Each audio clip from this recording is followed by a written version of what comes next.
This is an urgent appeal from the Disasters Emergency Committee. Hundreds of thousands of people have fled their homes to escape conflict in Ukraine, leaving jobs, belongings and loved ones behind. They need shelter, food and water. You can help. To donate online, search DEC or text radio to 70150 to give £10. Thank you. Streaming 24/7, this is Brum Radio. Thank you for downloading this Brum Radio podcast. For more podcasts, visit brumradio.com. Good afternoon, you're listening to Brum Radio. I'm Dave Massey. I'm joined on the telephone by Luke Sheppard, who is the director of What's New Pussycat, which is a new production coming to Birmingham Rep this month. The dates that it's on is October the 8th to the 14th of November. Good afternoon, Luke. How are you? I'm really well, thank you. Thanks for getting in touch about the show. Brilliant. As we're recording this, you're in rehearsals. You're still about a week out from the first performances. But as this is going out today on the show, this is likely to be the press night that it goes out. Does that seem like a very long time away at the moment? Gosh, it's really funny to think about my sort of future self sound. With all the work done listening to this. Yes. But you're actually catching me at a really exciting moment. I've just been down to see the set for the first time, and it's so brilliant. It's like you always hope it's going to be everything you imagined, but what I didn't realise was that it would also be so much more. It looks so amazing, and brilliant. This theatre is so incredible about what it can achieve and the skill that's within this building. And it's shaping up to be a really exciting show. Have you seen productions yourself at Birmingham Rep before?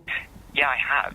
Quite often I come up and see the Christmas production in Birmingham. I don't live in Birmingham myself, but it's always been a real destination for me to come and see the shows that they do here. So it's a real privilege to be working in this theatre. And my assistant director is actually local to the city, and I know it's really exciting for her to see a musical of this scale at this theatre that she grew up coming to all the time. Brilliant.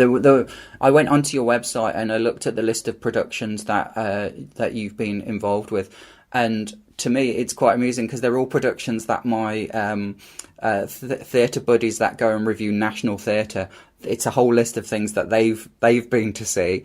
And I looked at it, and there's one thing on the list that I've seen myself, and that was Billionaire Boy, the musical, which I saw in Coventry.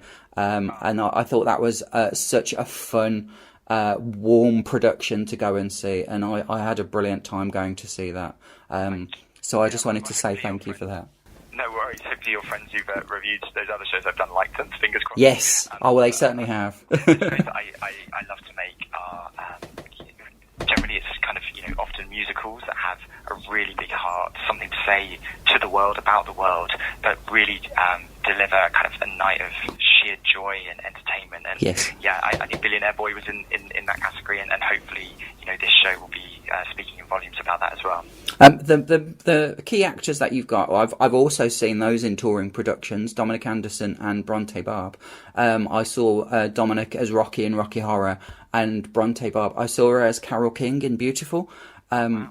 And it's just wonderful to see actors that I know from doing touring productions managing to stay in the same place for 5 weeks in Birmingham. How do you feel like setting up residency in a theatre for a period of time? How does that feel to be doing that in Birmingham? I love it. Being a freelancer can be very lonely sometimes, and I think particularly after the last year and a half that we've had. So to come to a place like Birmingham Rep, which is sort of like walking into a building and they kind of give us a big warm hug and make us feel like this is our home. For the 6-7 weeks we're here, it's amazing, because freelance life, you're always packing a bag, and so to come and be able to kind of put roots down here for a little while and invest in the building, invest in the community, and get to know the city, it's one of the great privileges of our job, and it's a real pleasure. Now, What's New Pussycat uses the music of Sir Tom Jones, but it's actually based on Henry Fielding's book, The History of Tom Jones, a Foundling. How did it feel combining a story that's nearly 250, 300 years old with music from Sir Tom Jones's catalogue? It's extraordinary. There's something just magical about it. Mm-hmm. I mean, I try and explain to you that it sounds bonkers. It's Tom Jones by Tom Jones with the music of Tom Jones, and so many Tom Joneses on so many different levels. Yeah, you have the spirit of this novel, this very classic novel that, you know, some people know, some people are discovering for the first time, but it's a story that's been told on stage, or it's actually being made into a kind of, I think, a Netflix drama, where the first sort of be turning into a musical of this sort of scale with this music. So you have the period from the novel, but you also have the swinging 60s of where our story is set, and the music of Tom Jones, the music icon.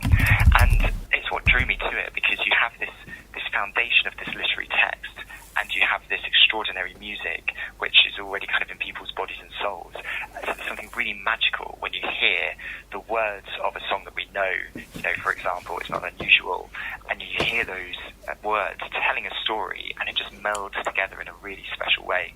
I'm a huge fan of the jukebox musical form, because I think it's a space where you can, you know, really entertain people, but you can also, I guess, reclaim material that they feel they know so well, but then sort of take it to a new level and kind of transcend beyond their initial awareness of it. So yeah, it's really, really very special. Fantastic. As well as having the music from A Knight of the Realm, Sir Tom Jones, you also have choreography by a Dame of the Realm, Arlene Phillips. How does that feel, having Arlene Phillips on board? I mean, I'm just starstruck every day. You know, I grew up going to the theatre, yes, seeing all of the extraordinary productions that Arlene was making, kind of both in the West End but also touring. And I'm such a huge fan of her work. And, you know, the story's set in the swing 60s, and Arlene had a very exciting career development during that time, and listening to her talk about her life during that time is just wonderful and has really enriched the piece. And her work is astounding. Every day I sit in that room and I watch the choreography just burst beyond the walls, just explode in colour. And not just that, she's also a really wonderful person, and I feel very privileged to now have her as a friend in my life, having worked on this show with her. That's amazing to hear. What a warm thing to hear about Dame Arlene Phillips. It's lovely to see that this production forms the 50th season that they're doing for Birmingham Rep in the location that they're at. They've rebranded this week, literally in time for this production as well. It suddenly feels like a rebirth for the theatre at the Birmingham Repertory Theatre. How do you feel it to be a part of that? It's a real honour and it's a real privilege. And when they got in touch to say they'd like this to be the home for the theatre, for the theatre to be the home for the premiere production, you know, they said to us, and it will be a celebration for us, marking this 50th anniversary, and also, you know, coming out of this really challenging time. It's one of the first productions that, you know, really will be playing on that stage, you know, moving out of the period that we've had. And I'm so excited about it because it's such a fun, joyous piece, and we are able to really celebrate what this building can do, and this amazing auditorium, which is built to have work within it. You know, it's been sat empty for a while. I know there's been a few shows here recently that have done brilliantly well, but I can't wait to fill it with music and life and choreography and to hear an audience respond to it as well. I'm on the edge of my seat. That's so exciting to hear as well.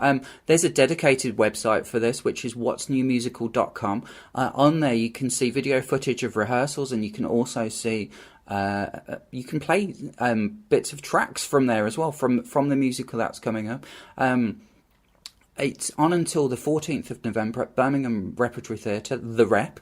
You can visit birmingham-rep.co.uk for tickets as well. Tickets seem to be selling fast, which is a really lovely thing to see. I was looking at what was available on What's Night. Are you excited that this is causing a buzz around the area as well? I've seen sort of posters for it, and it gives me a bit of a warm feeling in my tummy. So, yeah, these shows are nothing without their audience. Yes. So, yeah, to have that kind of final part of the puzzle for us is just thrilling to think about. Brilliant. Of course, there's the huge billboards outside of the theatre at the moment while they're doing some works on the theatre. It's very big. Just shouting about it even further to the local populace, which is just lovely to see as well. Luke, thank you so much for taking the time to chat to us today about this during rehearsals. No worries. Thanks for having me on board, and thanks for letting me come to this amazing city and make this show with you. Brilliant. We hope you feel really welcome here as well. Thank you for listening to this Brum Radio podcast. Don't forget to subscribe and rate us on your podcast app.